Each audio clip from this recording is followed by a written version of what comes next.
She was invisible to them, just another cleaner on base, wiping down glass and clearing dust from switches that pilots touched every day. Some called it busy labor, far beneath the level of those who actually flew. No one looked twice at her. Until today. The base commander stormed into the cockpit, ready to issue orders, when his eyes fell on something stitched into her sleeve. A classified patch reserved for operations, spoken of only in whispered legends. His stride faltered. His face went pale. The woman he'd overlooked for months was suddenly the most important person on base. From which city in the world are you watching this video today? If you enjoy stories about hidden identities and powerful revelations, subscribe for more compelling narratives that explore what lies beneath the surface. The hangar was almost empty at 0500 hours, the sound of tools echoing faintly as Acacia Revere moved through the cockpit of the experimental XF-72 Harrier stealth fighter. She wiped down the instrument panel with practiced precision, her movements efficient and purposeful. To everyone else at Holloway Air Command, she was just the cleaner, someone invisible, tasked with removing fingerprints from glass and clearing dust from switches that pilots and commanders touched every day. No one looked twice at her. Some even smirked when passing her cleaning cart. Acacia moved a special microfiber cloth across the targeting system display, careful to remove every smudge that might distract a pilot during critical operations. Her hands worked with a practiced knowledge that would have seemed peculiar to anyone paying attention. But that was the thing about being the cleaning staff. No one ever paid attention. Lieutenant Thackeray entered the hangar with his wingman, both laughing loudly about their weekend exploits. Their voices carried in the cavernous space as they approached the adjacent aircraft. "Morning, Ghost," Thackeray called out without looking up at Acacia. The nickname had stuck after he'd coined it 3 months ago. "She floats around, never speaking, practically invisible," he'd told new recruits during orientation. Acacia didn't respond. She never did. Instead, she continued methodically cleaning, occasionally pausing slightly longer at certain instruments, the targeting system, the encrypted communications panel, her eyes taking in details most cleaners wouldn't notice or understand. Her hand slipped into her pocket, fingers brushing against a worn photograph she kept hidden there. Her face remained impassive, but something flickered behind her eyes. Memory, loss, purpose. "Attention on deck!" someone called. Colonel Wyston Blackwood strode into the hangar, trailed by 3 visiting officials in pristine uniforms adorned with foreign diplomatic pins. Base inspection. Again. "You there, cleaning staff," Blackwood barked, not bothering with Acacia's name, despite her having worked there for 8 months. "Clear the aircraft immediately. These gentlemen need to inspect the cockpit." Acacia carefully gathered her supplies. "Today, please," Blackwood added sharply. "Some of us have actual work beyond mindless busy work." The officials chuckled politely. Acacia moved with unhurried precision down the ladder. As she reached the bottom rung, one of the visiting officers turned suddenly, knocking into her. Cleaning supplies scattered across the floor. Not one person moved to help. Not one person apologized.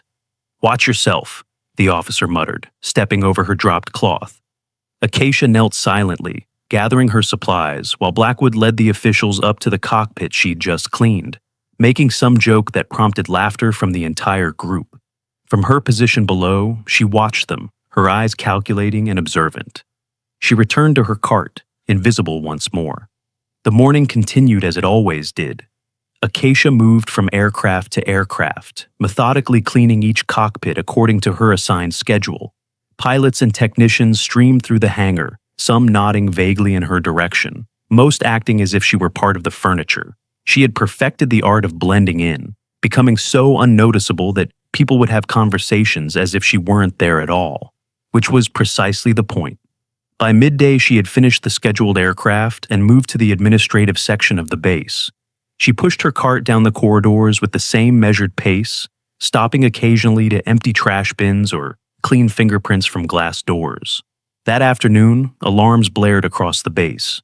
An unidentified aircraft had breached restricted airspace, somehow penetrating their radar defense systems with sophisticated jamming technology. Acacia was cleaning computer stations in the base operations center when the alert sounded. She kept her head down as officers rushed to stations, but her eyes tracked the tactical displays with uncommon interest. The intruder's flight pattern created a distinctive shape, one that seemed to trigger recognition in her gaze. Unidentified aircraft at heading 047, altitude 22,000 feet and descending, announced the radar operator, her voice tense but controlled. I want an aggressive intercept pattern, Commander Blackwood ordered from the command platform. Formation Delta 6. Several pilots exchanged concerned glances. Sir, Captain Abelona ventured, Delta 6 leaves our western quadrant exposed if this is a diversion. I am aware of basic tactical deployment, Captain, Blackwood snapped. Execute the order. As officers rushed to comply, Major Lorimer dropped a folder of classified documents, papers scattered across the floor near Acacia's cart.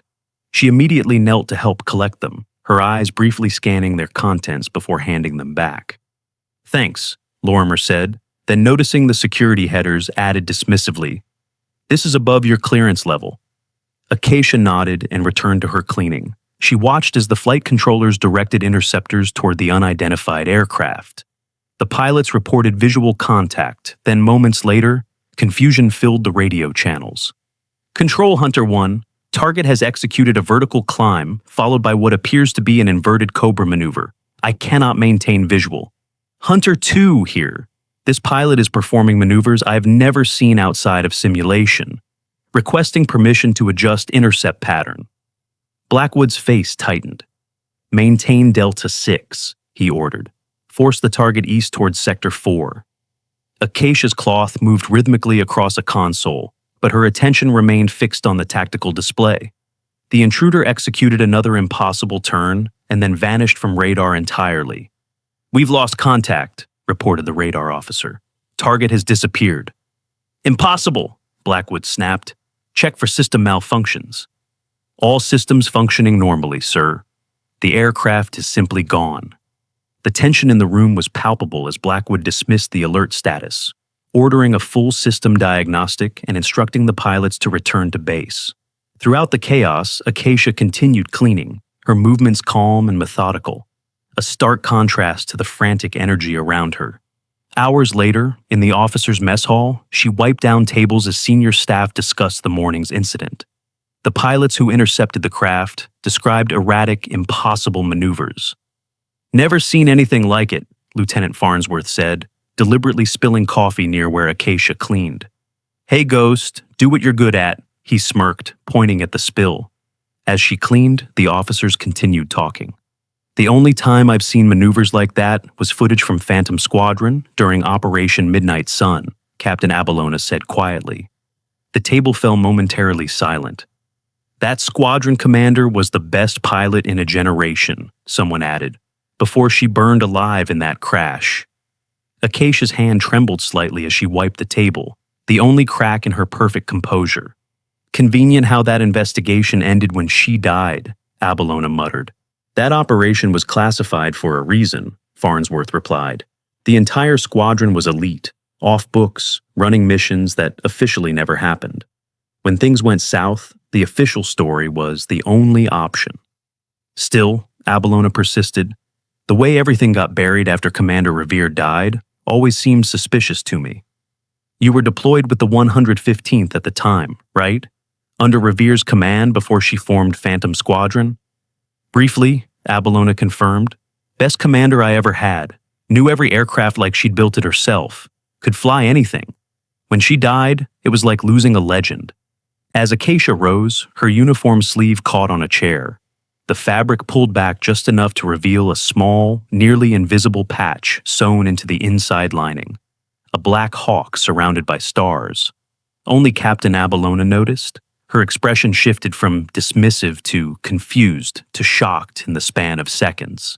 But Acacia had already moved away, pushing her cart toward the exit. Abelona stared after her, mouth slightly open, as if seeing a ghost. The evening shift was quieter. Acacia moved through her cleaning routine, the conversations from the mess hall playing in her mind. As she approached the administrative wing, she noticed the light still on in Colonel Blackwood's office. She slowed her pace, observing through the partially open door. Blackwood was on a secure line, his back to the door, voice low but tense. The flight pattern was identical to Midnight Sun. "Someone is sending us a message," he said. "No, I don't think it's a coincidence. We need to move up the timetable. The shipment needs to go tonight." Acacia continued past the door without breaking stride, but her eyes had hardened. She finished her shift, checked out with base security as usual, and drove her modest car to the small apartment she'd occupied since arriving at Holloway 8 months ago. Once inside, she locked the door and moved directly to a hidden panel in the closet. Behind it was a secure communications device. She activated it and waited for the encryption to engage. "Mockingbird to nest," she said, her voice transformed from the meek cleaner into something commanding and authoritative. "The package is moving tonight. Blackwood confirmed involvement. Request immediate authorization for Phase 2. The response came quickly. "Authorization granted. Extraction team standing by. Good hunting, Colonel." Acacia deactivated the device and returned it to its hiding place. She moved to the bathroom mirror and stared at her reflection. Gone was the invisible cleaner, replaced by the piercing gaze of Colonel Acacia Revere, presumed dead for 3 years, operating deep undercover to finish the mission that had nearly killed her. Tomorrow would change everything. Tomorrow, she would stop being a ghost. Night operations had been ordered after intelligence suggested another airspace breach was imminent. The base hummed with tense activity as pilots prepared for emergency deployment. Acacia arrived for her evening shift, pushing her cleaning cart with the same unhurried pace as always, though there was a new alertness in her eyes that would have been noticeable to anyone paying attention. Security was heightened throughout the facility. Guards checked identification more carefully, and restricted areas were under additional surveillance. None of this affected Acacia. The cleaning staff had access to nearly every area on base, a fact that security protocols often overlooked. The invisible were granted passage where even some officers were denied. She made her way to Hangar 7, where the XF-72 was being prepared for the night mission. Technicians swarmed around the aircraft, running diagnostics and loading systems.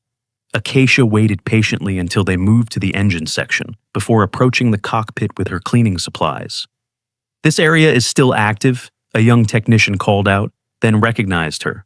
"Oh, it's just the ghost. Go ahead, but make it quick. Pilots will be here for pre-flight in 30 seconds. Acacia nodded and climbed into the cockpit. She began her usual cleaning routine, wiping down displays and controls with practiced efficiency. But her eyes continued to scan the hangar floor, tracking the movements of key personnel. Colonel Blackwood was due any minute with the final flight plans. The timing would need to be perfect. She checked her watch. 20 minutes until the pilots would arrive. Just enough time. Her fingers moved to a hidden panel beneath the secondary navigation system, a compartment not listed in any official schematics. As she pressed the release mechanism, the door to the preparation area banged open. Commander Blackwood stormed in, emergency flight plans clutched in his hand. His face was tight with stress, eyes darting around the hangar until they landed on the XF-72. Seeing someone in the cockpit, his expression darkened further. He strode toward the aircraft, barking orders to technicians as he passed. When he recognized Acacia in the cockpit, his face contorted with fury. "What the hell are you doing in here?" he demanded. "This area is restricted during pre-flight preparations." Acacia continued her work, seemingly unperturbed. She wiped a control panel with slow, deliberate movements. "I'm speaking to you!" Blackwood climbed the ladder, his face reddening. "Get out of that cockpit immediately or I'll have security remove you." Several technicians and junior officers had stopped their work, watching the confrontation with uncomfortable expressions. It wasn't unusual for Blackwood to dress down subordinates, but his anger seemed excessive for a simple cleaning staff violation. When she still didn't respond with the deference he expected, Blackwood grabbed her arm roughly to pull her from the seat. The sudden movement caused her sleeve to slide up, fully revealing the classified patch that had been partially glimpsed earlier by Captain Abelona. The insignia was unmistakable. Phantom Squadron, Operation Midnight Sun, Commander.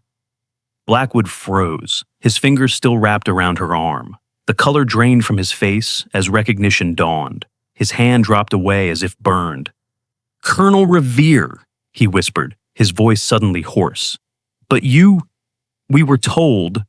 The flight crew and nearby officers, drawn by Blackwood's shouting, now stood in stunned silence at the cockpit entrance.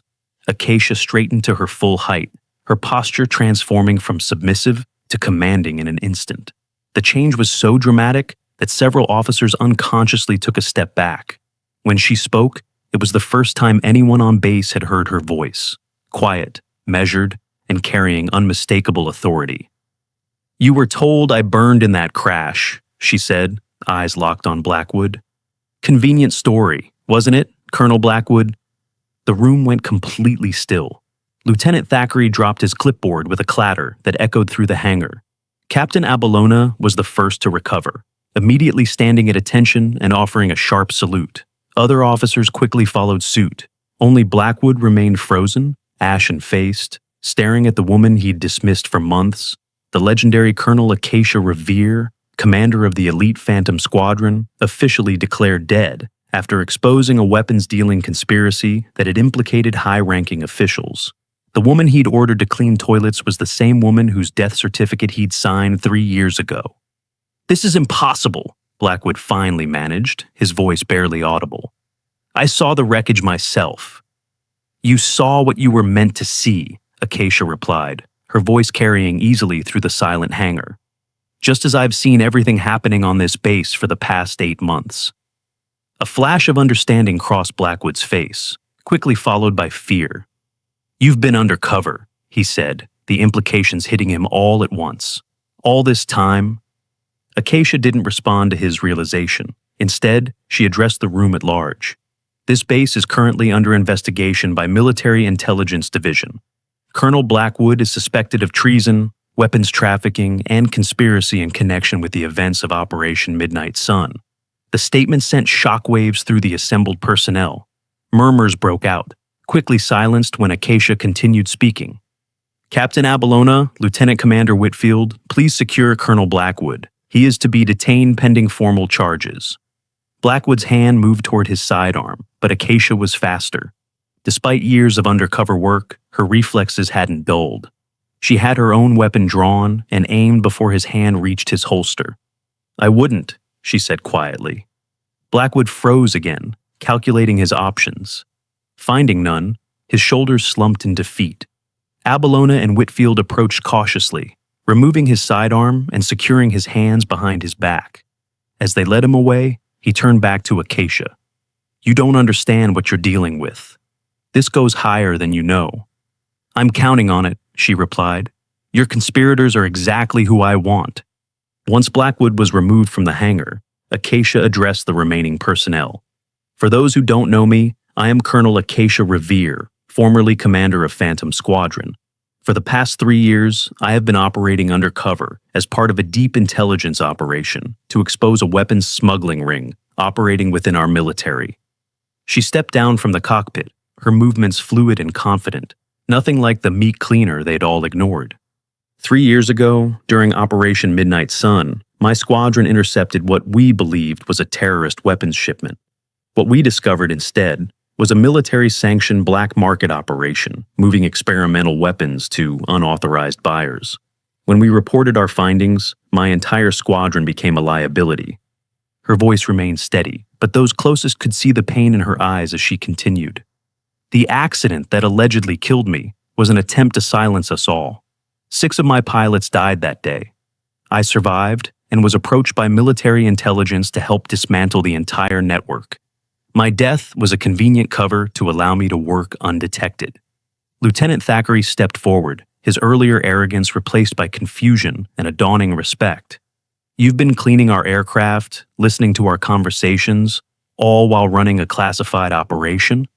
The most effective way to become invisible is to take a job everyone looks past," Acacia confirmed. "No one watches what they say around cleaning staff. No one questions when we enter restricted areas. We're part of the background." The realization seemed to hit several officers simultaneously, their expressions shifting as they considered all the times they'd spoken freely in her presence, all the classified information they'd discussed while she quietly cleaned nearby. Captain Abelona returned from securing Blackwood. "Colonel, military police are en route. What are your orders?" Before Acacia could respond, alarms blared throughout the base. The communications officer rushed into the hangar. Multiple unidentified aircraft approaching from the north, he reported. They're using the same jamming technology as this morning. Acacia nodded, as if she'd been expecting this. That would be Blackwood's extraction team. They're coming to collect him and the weapon shipment scheduled for tonight. She turned to the assembled pilots. This is not a drill or a test. Those aircraft are hostile and will attempt to recover their operative and their cargo. I need birds in the air immediately. The pilots hesitated, looking to their normal chain of command out of habit. In case it isn't clear, Acacia said, her voice sharp with authority. I am taking command of this base effective immediately. My authorization codes will be validated by command once this situation is contained. Until then, you have my orders. Protect this base. The response was immediate. Pilots ran to their aircraft while ground crew scrambled to prepare for emergency launch. Acacia turned to Abalona. I need a flight suit and helmet. I'm taking the XF-72. Colonel, with respect, that aircraft has experimental systems that I helped design, Acacia finished for her. I know its capabilities better than anyone on this base. While the hangar erupted into organized chaos, Acacia quickly changed into the flight suit Abalona procured. The transformation was complete. Gone was any trace of the meat cleaner. In her place stood a commander, her authority evident in every movement. As she prepared to board the XF-72, Thackeray approached her, holding out a helmet. Colonel, I want to apologize for how I've treated you these past months, he said, his face flushed with embarrassment. The things I said, calling you ghost. Sometimes being a ghost is exactly what the mission requires, Lieutenant, she replied, taking the helmet. Remember that not everyone who seems invisible actually is. She climbed into the cockpit, the same one she had cleaned countless times, and this time took the pilot's seat with practiced familiarity. As she ran through pre-flight checks, she activated her secure communications channel. Mockingbird to nest. Cover is blown, but the operation is proceeding. Blackwood is secured, hostiles approaching, likely for extraction and recovery. Engaging now. The response came immediately. Understood, Mockingbird. Reinforcements inbound. Authorization to proceed with all necessary force. As the canopy closed over her, Acacia allowed herself a brief moment of satisfaction. After 3 years of hiding in plain sight, of being invisible and overlooked, she was finally back where she belonged. The XF-72's engines roared to life under her command, ready to meet whatever came next. The XF-72 Harrier streaked through the night sky, its experimental engines purring with a sound distinctly different from standard fighters. In the cockpit, Colonel Acacia Revere felt a rush of familiar exhilaration as her hands danced across controls she had only touched as a cleaner for the past 8 months. It was like returning home after a long absence. Phantom lead to squadron, form up on my wing, she commanded through the communications system. Abalona, take high cover. Thackeray, watch our 6. Copy that, Colonel, came Captain Abalona's crisp response. The shock of discovering the base cleaner was actually the legendary Colonel Revere had quickly given way to professional respect. Radar showed 5 unidentified aircraft approaching from the north, their signatures partially obscured by sophisticated jamming technology. Acacia recognized the pattern immediately. It was the same technology her squadron had intercepted 3 years ago during Operation Midnight Sun, the mission that had allegedly claimed her life. They're using a dispersed attack formation, she informed her makeshift squadron. They'll attempt to divide our attention while a smaller team breaches the base perimeter to extract Blackwood and secure their shipment. What exactly are they shipping, Colonel? Lieutenant Thackeray asked, his voice steady despite the tension. Prototype targeting systems with embedded override capabilities, Acacia replied. Systems that could allow remote control of any military aircraft equipped with the standard navigation package. Imagine the implications if unfriendly powers could take control of our fighters mid-flight. The revelation sent a chill through the communications channel. The stakes suddenly became crystal clear. Hostiles closing, 3 minutes to engagement, reported the radar officer from base control. Acacia's mind raced through tactical options. Abalona, Thackeray, on my mark, execute maneuver Sierra 7. Sierra 7? Thackeray questioned. That's not in our playbook. "It's in mine," Acacia responded. "Captain Abelona will remember it from the 115th. "Confirmed, Colonel," Abelona replied. "Sierra 7, ready on your mark." The enemy aircraft came into visual range, their silhouettes sleek and unmarked against the night sky. No identifying markings, no country of origin. Exactly what Acacia expected from black market operatives. Mark. The Holloway Squadron executed a complex split formation that appeared to open a vulnerability in their defense. It was bait, and the enemy pilots took it. As 3 hostile aircraft dove toward the perceived gap, Acacia's fighters closed the trap from above and below, catching them in devastating crossfire. 2 enemy aircraft erupted in flames and spiraled toward the ground. The third managed to evade, but took damage to its wing. Phantom lead to base control. 2 hostiles down, 1 damaged. 2 remain at full capacity, Acacia reported.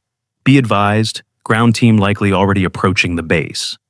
Inside the base command center, military police had established a secure perimeter around Colonel Blackwood, who sat stone-faced in restraints, watching the tactical displays with cold calculation. "You're too late," he said to the MP captain. "My associates have contingency plans for contingency plans. You think Revere being alive changes anything? She's just making herself a target all over again." The captain ignored him, focusing instead on the security feeds showing the base perimeter. On the eastern fence line, sensors registered a breach. "Control to Colonel Revere. We have ground infiltration at the eastern perimeter," the communications officer reported. "Security teams responding." In the air, Acacia continued the dogfight, her years away from a cockpit seeming to melt away as muscle memory took over. The XF-72 responded to her commands like an extension of her own body, performing maneuvers that would have been impossible in standard fighters. "Base control, I need eyes on Warehouse 3, she called. "That's where the shipment is being stored." "Security cameras show activity at Warehouse 3, came the response. 4 armed individuals, military precision movements. Acacia made a split-second decision. "Abelona, take command of the air defense. I'm going back to base." "Colonel?" "Those targeting systems cannot leave the base," Acacia stated firmly. "I know the warehouse layout better than anyone. I've been cleaning it for months." Without waiting for acknowledgement, she banked the XF-72 sharply and headed back toward the base. The experimental aircraft's vertical landing capabilities would allow her to set down directly near the warehouse complex. As she approached, she could see muzzle flashes in the distance where a base security engaged the infiltrators. She guided the aircraft to an emergency landing pad and powered down with practiced efficiency. Armed with only her sidearm and her intimate knowledge of the base layout, Acacia moved through shadows and service corridors, avoiding the main pathways where firefights were erupting. Her months as an invisible cleaner had taught her every back route and maintenance tunnel. She reached Warehouse 3 through a service entrance typically used by cleaning staff.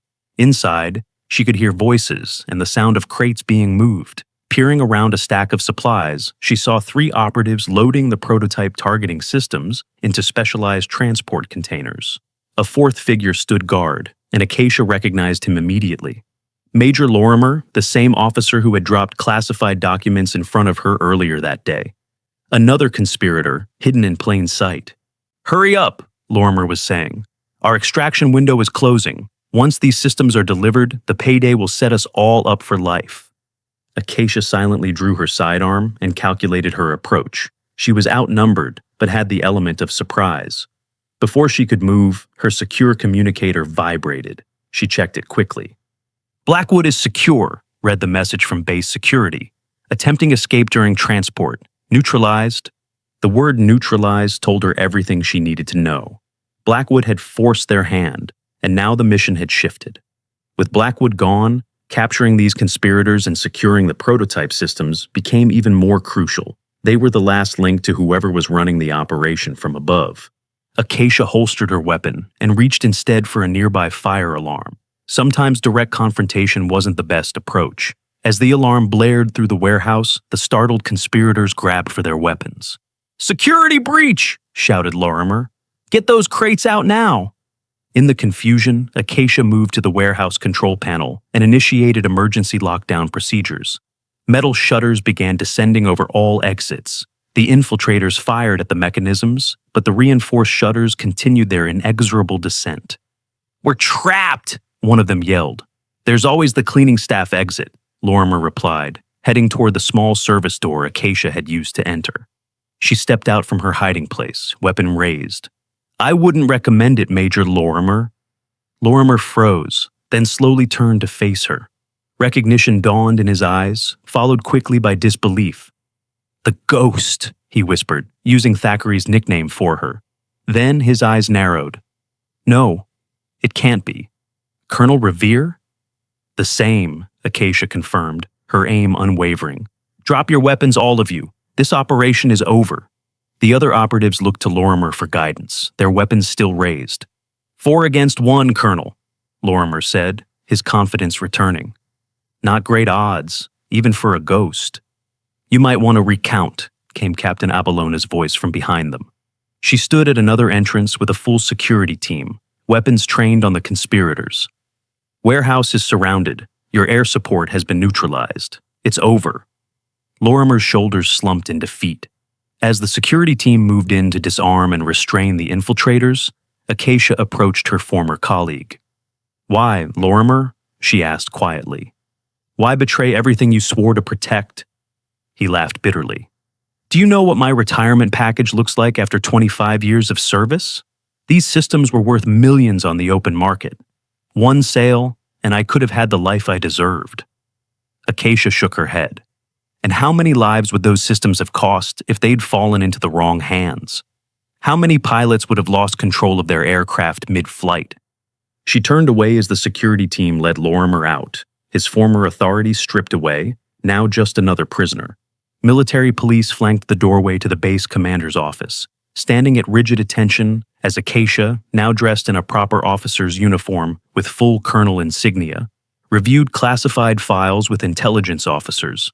The atmosphere crackled with tension and newfound respect. "The weapon smuggling operation didn't end with my death," Acacia explained, pointing to surveillance photos spread across Blackwood's former desk. "It evolved. The same players simply changed their methods." The senior intelligence officer nodded.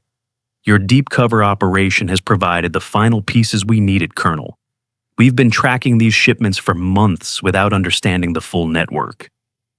Lieutenant Thackeray stood near the wall, shifting uncomfortably as he watched the woman he'd mockingly nicknamed Ghost command the room with quiet authority. Next to him, Captain Abellona maintained perfect posture, her expression a mixture of awe and contrition. "Major Lorimer's capture is significant," the intelligence officer continued. "He's already offering to cooperate in exchange for leniency. Names, dates, financial trails, everything we need to dismantle the entire network." "And Blackwood?" Acacia asked. "Died attempting to escape," the officer confirmed, "but his communications have been secured. Between his records and Lorimer's testimony, we can trace this all the way up the chain." Acacia nodded, satisfied that 3 years of deep cover hadn't been wasted. 6 of her pilots had died when her squadron was ambushed after discovering the weapons smuggling operation.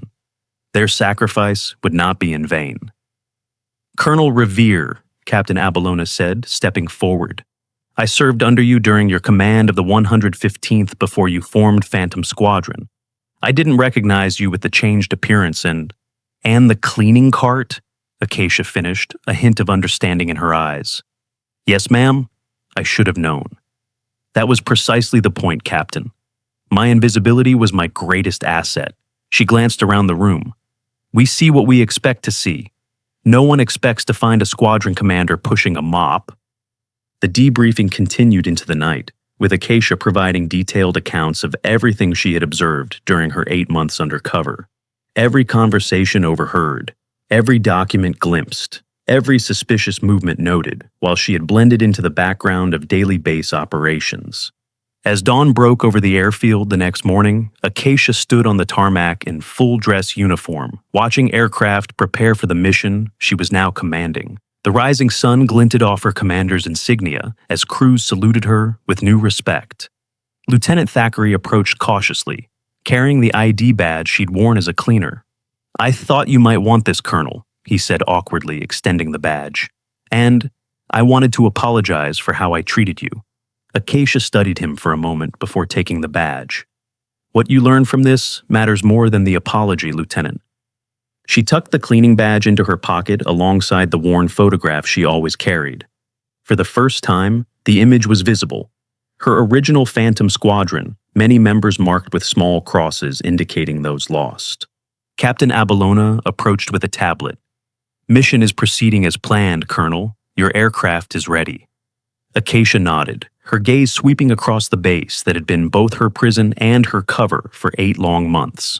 As she walked toward her waiting fighter, base personnel lined the path, standing at attention to honor the commander whose sacrifice and service had gone unrecognized for so long. She climbed into the cockpit, the same one she had meticulously cleaned countless times, and this time took the command position.